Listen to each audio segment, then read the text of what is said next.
ધાનેરા તાલુકામાં ચાલુ વર્ષ દરમિયાન ટેકાના ભાવે મગફળી ખરીદ કેન્દ્રની પૂર્ણાહુતિ થઈ છે। આ વર્ષે સમય કરતાં વહેલા 10,000 જેટલા ખેડૂતોએ પોતાના મગફળીના પાકનું વેચાણ ટેકાના ભાવે કર્યું છે। સરકાર દ્વારા ખેડૂતોને પોતાના પાકનું વળતર યોગ્ય રીતે મળી રહે તે માટે ટેકાના ભાવ નક્કી કરી વિવિધ પાકની ખરીદી શરૂ કરી છે। ચાલુ વર્ષ દરમિયાન મગફળીના પાક માટે પ્રતિ 20 કિલોએ 1,356 રૂપિયા ટેકાના ભાવ નક્કી કરાયા હતા, જેના ભાગરૂપે ધાનેરા ખાતે પણ ગત નવેમ્બર માસના મગફળીની ખરીદી શરૂ કરવામાં આવી હતી।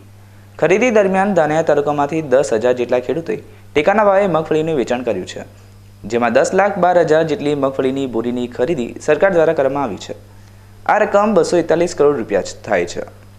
મગફળી ખરીદીમાં સરકાર દ્વારા ધાનેરા તાલુકાના 90% ખેડૂતોએ પોતાના મગફળીના પાકની રકમ ચૂકવવામાં આવી છે, જે રકમ અંદાજિત 220 કરોડ રૂપિયા થાય છે। મગફળી ખરીદ માટેનો સમય 90 દિવસનો હતો, જોકે ધાનેરા તાલુકામાં નિયત સમય પહેલા મગફળીની ખરીદી પૂર્ણ કરી દેવામાં આવી છે।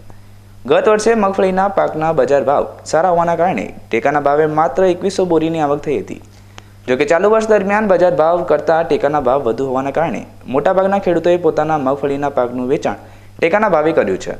ધાનેરા તાલુકામાં પાણીની વિકટ સમસ્યા વચ્ચે ચોમાસા ઋતુ દરમિયાન વરસાદ સારો પડવાના કારણે ખેડૂતોને મગફળીના પાકમાં વળતર યોગ્ય મળ્યું છે।